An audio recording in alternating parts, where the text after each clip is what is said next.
Acara tabligh akbar Ustadz berpaham Takfiri Dul Somad di Purworejo resmi dibatalkan. Sudah saatnya umat Islam Indonesia sadar akan bahaya paham takfiri yang sejatinya adalah warisan ajaran kaum Khawari pembunuh Sayyidina Ali.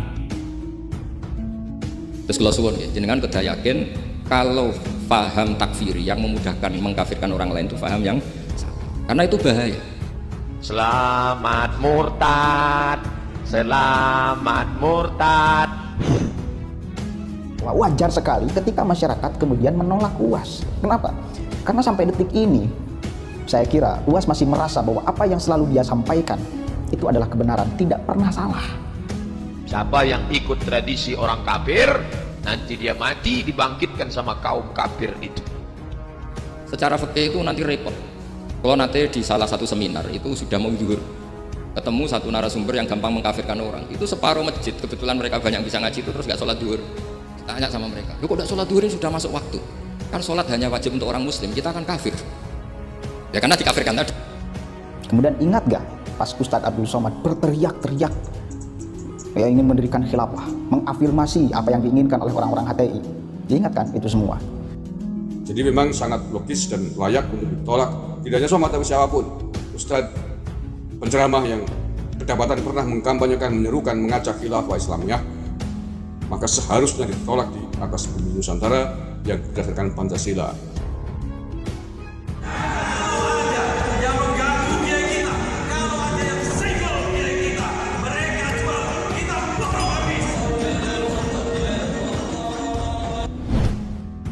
Dul Somad, Ustadz Pujaan Bani Kadrun ini lagi-lagi mendapatkan penolakan keras dari masyarakat atas rencana kedatangan Ustadz Takfiri tersebut di wilayah mereka.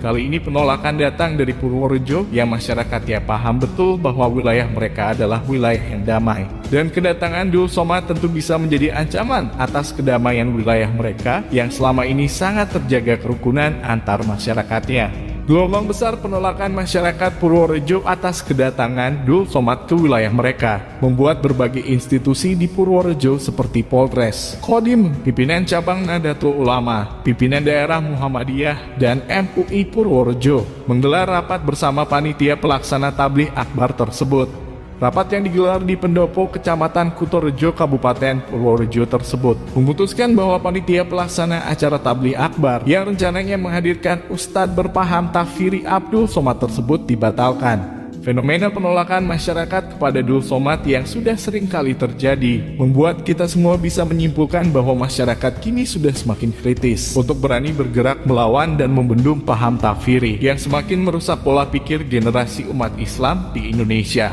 Seperti yang dikatakan oleh Habib Fakih, kita menolak UAS bukan menolak pengajian. Bangsa Indonesia tahu siapa dan bagaimana tipikal Dul Somad ketika berceramah. Dul Somad dalam banyak ceramahnya seringkali menunjukkan jati dirinya sebagai penganut paham takfiri yang tidak segan menyesatkan bahkan mengkafirkan kelompok lain yang tidak sepaham dengan kelompoknya. Dan hal ini sungguh bertentangan dengan Nahdlatul Ulama, umat Islam mayoritas di Indonesia yang mengamalkan ajaran Islam wasatiyah dan menentang keras paham takfiri yang merupakan warisan dari ajaran kaum Khawarij pembunuh Sayyidina Ali. Efek dari mazhab itu panjang. Kalau betul paham mereka itu betul, berarti yang sudah kafir, orang kafir itu wajib sholat. Enggak kan? Itu malah panjang kan, karena terus menjadikan orang Islam tidak nopo, tidak sholat. Nanti ke masjid tidak boleh, orang kafir tidak boleh masuk masjid. Itu efek fikihnya panjang.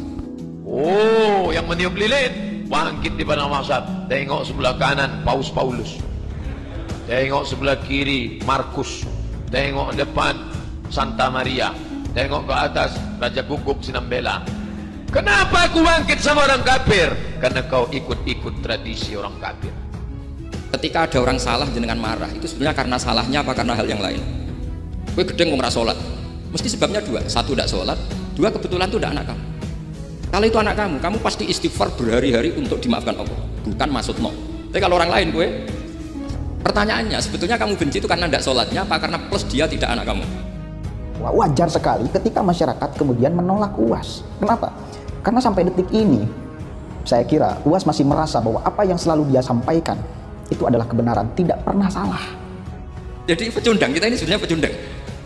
Nah, syukur-syukur memang makom kamu sudah tinggi.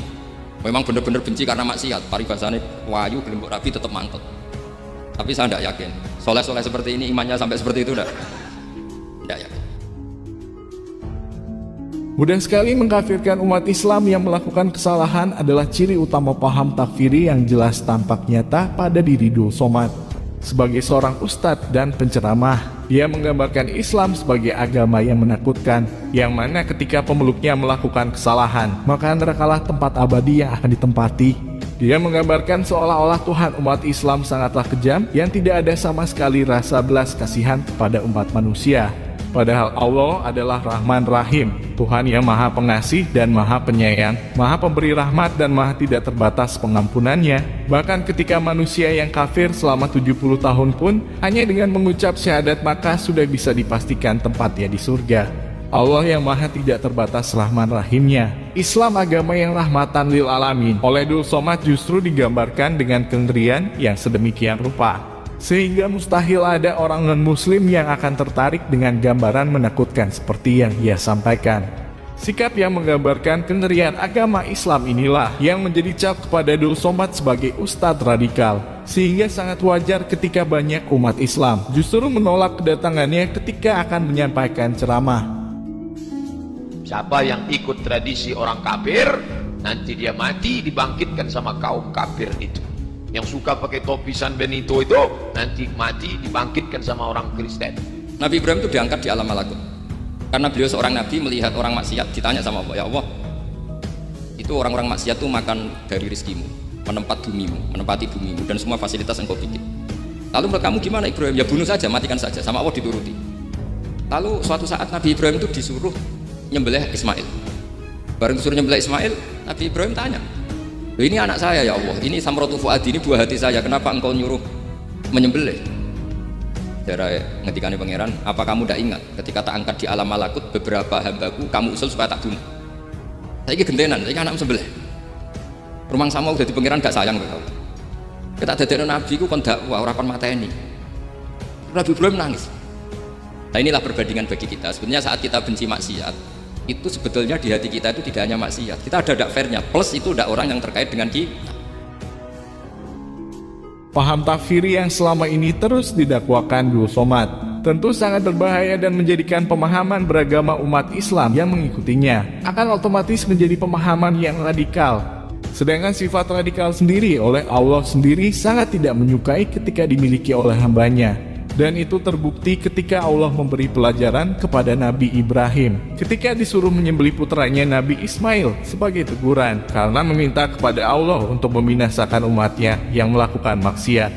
Kita adalah umat Nabi Muhammad dan Nabi kita adalah Nabi yang mulia pembawa rahmat, bukan pembawa laknat. Maka sangat tepat apa yang dilakukan oleh warga Purworejo yang sudah sangat tegas menolak kedatangan Dul Somad. Dan harusnya lebih digalakan lagi di seluruh Indonesia supaya paham berbahaya yang dibawa Dul Somad tidak terus meracuni pola pikir umat Islam bangsa Indonesia.